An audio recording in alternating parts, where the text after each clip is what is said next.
کیا تم نے سنا؟ حضرت داؤد علیہ السلام کے زمانے میں کچھ لوگوں کو بندر بنا دیا گیا تھا۔ کیا یہ سچ ہے؟ ہاں، یہ سچ ہے۔ انہوں نے اللہ کی نافرمانی کی تھی۔ انہیں سبت یعنی شنیوار کے دن شکار کرنے سے منع کیا گیا تھا، لیکن انہوں نے چالاکی کی۔ اللہ اکبر! نافرمانی انسان کو جانور بنا دیتی ہے، یا کم سے کم اس کے دل کو پتھر بنا دیتی ہے۔ حضرت داؤد علیہ السلام کے دور میں بنی اسرائیل کے کچھ لوگ ایک سمندر کنارے بستی میں رہتے تھے۔ اس بستی کا نام ایلا تھا۔ اللہ تعالیٰ نے انہیں ہفتے کا ایک دن عبادت کے لیے خاص کرنے کا حکم دیا تھا، اور اس دن ہر طرح کا کام، خاص کر مچھلی پکڑنا، منع تھا۔ لیکن جب اللہ نے ان کی آزمائش کرنی چاہی تو عجیب معاملہ ہوا۔ شنیوار کے دن دریا میں بہت زیادہ مچھلیاں آتی، پانی کی سطح پر صاف نظر آتی، اور باقی دنوں میں مچھلیاں کم یا نہیں آتی۔ لوگ پریشان ہو گئے۔ کچھ لوگ کہنے لگے، ہم کیا کریں؟ مچھلیاں تو شنیوار کو ہی آتی ہیں، لیکن اس دن پکڑنا منع ہے۔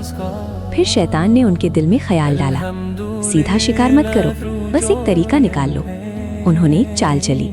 شکروار کو ندی کے کنارے گڈھے کھود دیے، شنیوار کو چھوٹی چھوٹی نالیاں بنا دیں تاکہ پانی کے ساتھ مچھلیاں گڈھوں میں آ کر پھنس جائیں، اور رویوار کو جا کر انہیں پکڑ لیتے۔ وہ کہتے، ہم تو شنیوار کو ہاتھ نہیں لگا رہے، ہم تو بس عقل سے۔ لیکن اصل میں وہ اللہ کے حکم کے ساتھ کھیل رہے تھے۔ کچھ سمے تک یہی چلتا رہا۔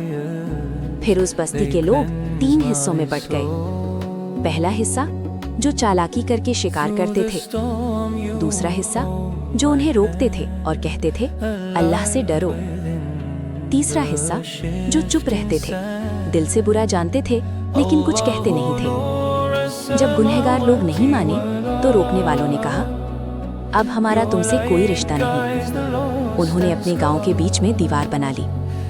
ایک دروازہ نیک لوگوں کا تھا، دوسرا دروازہ گنہگاروں کا۔ پھر ایک دن عجیب بات ہوئی۔ صبح گنہگاروں میں سے کوئی باہر نہیں نکلا۔ لوگوں نے سوچا شاید ابھی سو رہے ہوں گے۔ جب دیوار پر چڑھ کر اندر دیکھا تو حیران رہ گئے۔ وہ سب بندر بن چکے تھے۔ وہ بندر اپنے رشتہ داروں کو پہچانتے تھے، ان کے پاس آتے، کپڑے سونکھتے، آنکھوں میں جیسے شرم تھی، لیکن انسان انہیں پہچان نہیں پا رہے تھے۔ لوگوں نے کہا، کیا ہم نے تمہیں منع نہیں کیا تھا؟ انہوں نے سر ہلا کر اشارہ کیا، ہاں۔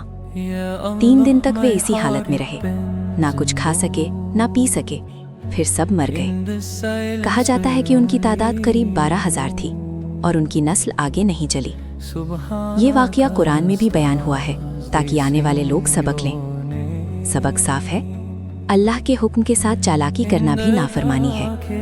شیطان اکثر گناہ کو عقل مندی بنا کر دکھاتا ہے، اور جب انسان نہیں سنبھلتا تو انجام بہت برا ہوتا ہے۔